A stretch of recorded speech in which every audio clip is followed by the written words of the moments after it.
Hi friends, ఎట్లా ఉంది పులిహార process చూద్దాం. ముందు చింతపండు గుజ్జు ఉడకబెట్టుకోవాలి. చింతపండు బాగా నానబెట్టి గుజ్జు తీసి దాంట్లో ఉప్పు పసుపు వేసి ఉడకబెట్టుకోవాలి. ఉడికేటప్పుడు కొంచెం బెల్లం ముక్క కూడా వేయాలి. బెల్లం ముక్క వేస్తే పులిహార టేస్టీగా బాగుంటుంది. ఒక 2 గ్లాసుల బియ్యం పోసి కడిగి పొయ్యి పెట్టుకుందాం. 2 గ్లాసులు బియ్యానికి 3 గ్లాసులు నీళ్ళు పోసుకోవాలి. మూడు పోసి ఇంకొక 1/2 గ్లాసు నీళ్ళు పోయాలి. పులిహారకి కొంచెం మరీ మెత్తగా కాకుండా బిర్చి కాకుండా ఉండాలి. అంత రైస్ రెడీ అయిపోయింది. బేసిన్లో వేసుకుని చల్లార్చుకుందాము. దాంట్లో కొంచెం చింతపండు గుజ్జేసి కలుపుకోవాలి. వేడిగా ఉన్నప్పుడే కలిపితే మొత్తం అంతా అన్నం మొత్తం పట్టుద్ది. అట్లాగా కొంచెం అట్లా కలమలా కలుపుకొని కొంచెం ఆరేక మంచిగా కలుపుకోవచ్చు.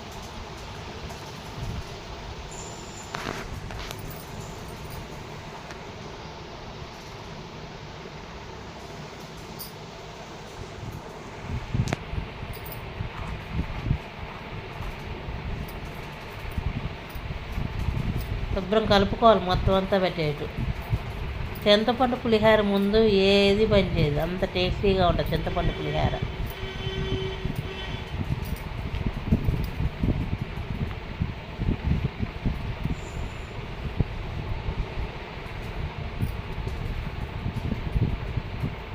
ఉండలు లేకుండా మొత్తం అంతా విడి తీసుకొని కలుపుకోవాలి. ఇప్పుడు రెడీ అయింది. తాలింపు పెట్టుకుందాం.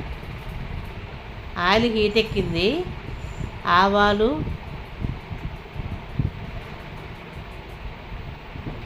చిటపట్లాడే వరకు ఉంచాలి.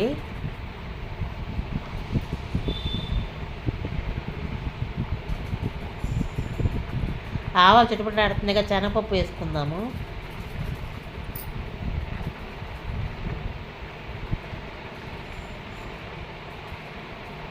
పల్లీలు,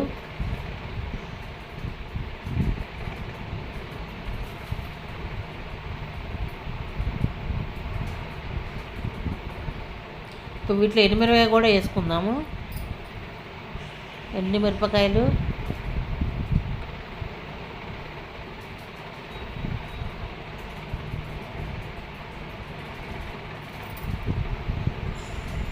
జీడిపప్పు,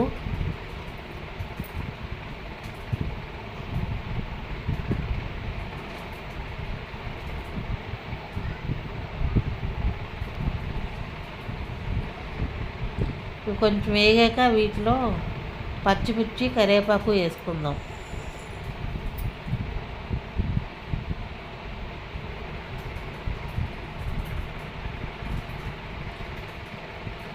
కొంచెం పులిహారలో చింతపండు పులిహారలో అల్లము కొద్దిగా గీరుకుని చిన్నగా గీరుకుని అల్లం కూడా వేయించుకుంటే బాగుంటుంది.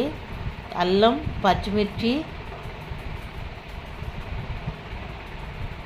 బాగా వేపుకోవాలి.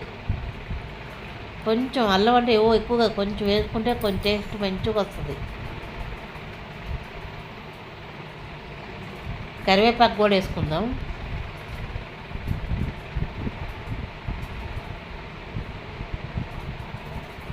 ఈ విధంగా చేసుకోండి. కొంచెం కూడా వదలకుండా తింటారు, అంత టేస్టీగా ఉంటుంది పులిహార.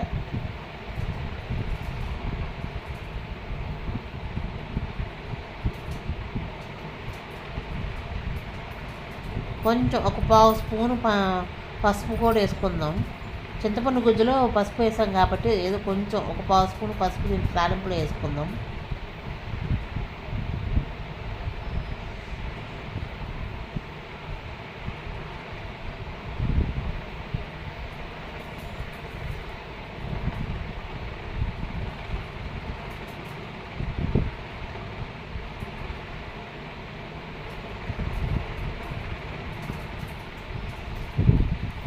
తాలింపు రెడీ అయిపోయింది. పులిహార కలుపుకుందాము.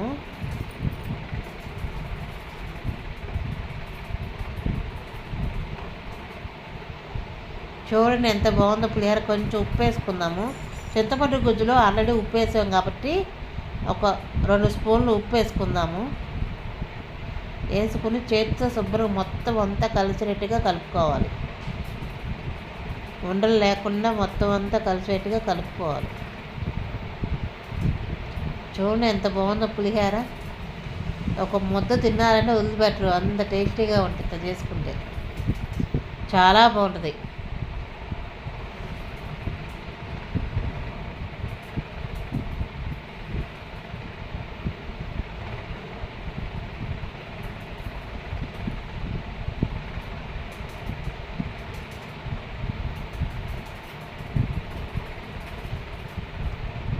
మీకు నా వీడియో నచ్చితే లైక్ చేసి, షేర్ చేసి, కామెంట్ చేయండి.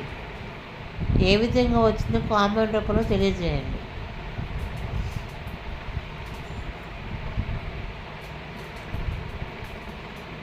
ఒక్కసారి తిన్నారంటే వదిలిపెట్టరు, అంత టేస్టీగా ఉంటుంది పులిహోర.